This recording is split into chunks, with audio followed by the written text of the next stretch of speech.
Hello, today is Friday. No special music. This is going to be very dry and to the point. We're going to spend less than 5 minutes, hopefully, and I'll give you the gist. Okay, so friendly reminder, this is for informational use only for clients, just to explain what we did this week, the moves we made. Very volatile times, and just want to make sure we keep clients aware of what's happening. So just want to give a quick note. So I'm going to start the timer and we're going to hit the ground running. Okay, 5 minutes. Here we go. The best way I could describe this week was sideways. It was one of those weeks after a decent couple weeks, we just go sideways and it traps everybody, okay? We actually had a good week. So the S&P 500 was down, as you can see, 0.10. The NASDAQ was down 0.6, kind of a rotation, but really it was just a flat week. So what you'll notice last week, the levels what we talked about was get above 4150 and 4166. We tested these levels this week, didn't hold. We tested both of these levels and ended up right in the middle. We ended up at 4133. So what does that mean? It's exactly the same levels. We did absolutely nothing the entire week. Now, there are some concerns that I'm noticing under the hood, but at this time, the VIX is low. Breath is still okay. It's weakening a little bit, but right now I want to push as long as possible. If you recall, the big thing that I said last week is I think 4,200 could happen this week, or this month. 4,200 is right here, and I think it's following this big V pattern. And the reality is they're going to make it harder than crap to get there. They're going to try to push you out. Like this morning was ugly. And we've had gap downs of 1%. You just got to manage it. So they're trying to kick everybody out just kind of like this was ugly. These are big moves.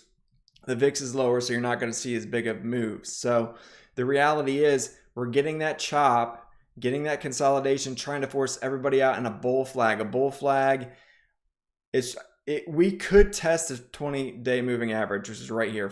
Basically, that is level 4095. And I would love to see that level, but I don't think it's going to be easy to get there either. So I'm right in the middle. I'm positioned long as I should be. We had a good week.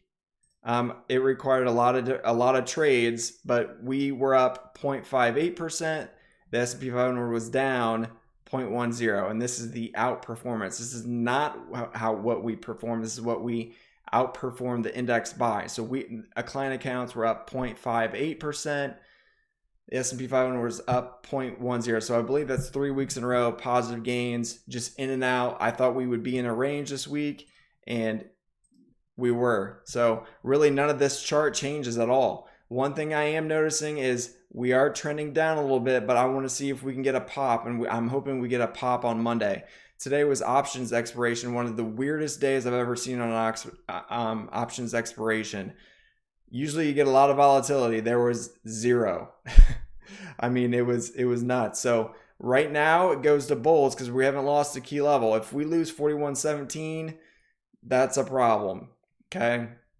But every time we do it, we are getting oversold. So like this morning, we got oversold and it was a good buying opportunity. So I'm pouncing when I should, and that's why we had a positive week. And I'm taking gains when risk reward is not great. So I see this downtrend pattern. We got something to definitely pay attention to.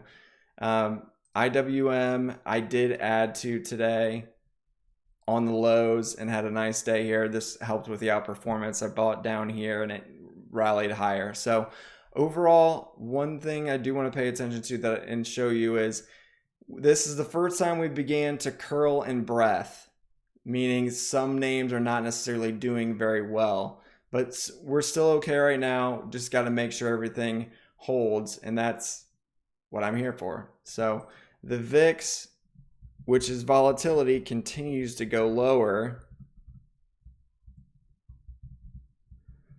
which is a good thing. Like, you want to see the VIX go down, and it is. Okay, we got a little scare this morning. So for right now, things are okay. One thing I am looking under the hood at is the NYMO McClennan is seeing a weakening. I mean, this is very odd and very difficult to accomplish when The S&P 500 is green, but Apple is down this much, and semiconductors are down that much as well. That is kind of a red flag. So high momentum growth didn't exactly do well this week, but it was rotated into, and we did okay. So overall, in summary, we had a good week. The levels haven't changed. Sideways week, we'll take it.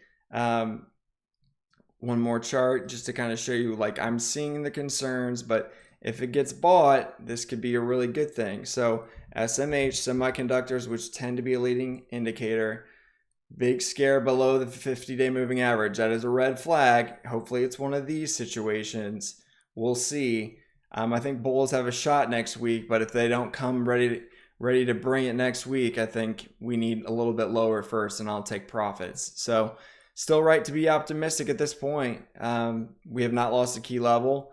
Same levels we were at last week. So right now, I see the things under the hood that are a little concerning, but price action has not suggested that completely yet. We have rotated as we needed to. So have a great weekend. That was a little faster. I hope that helps. The summary is this.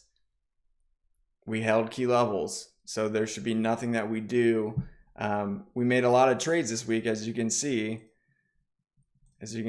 Several different trades, in and out, and that's how we outpaced. It wasn't perfect. We had some down days, no doubt about it, but in short, we were patient and bought when we should have. So overall, 3 weeks in a row, we'll take it. Good outperformance again this week. We'll take it. So have a great weekend. Get outside. Enjoy it. See ya.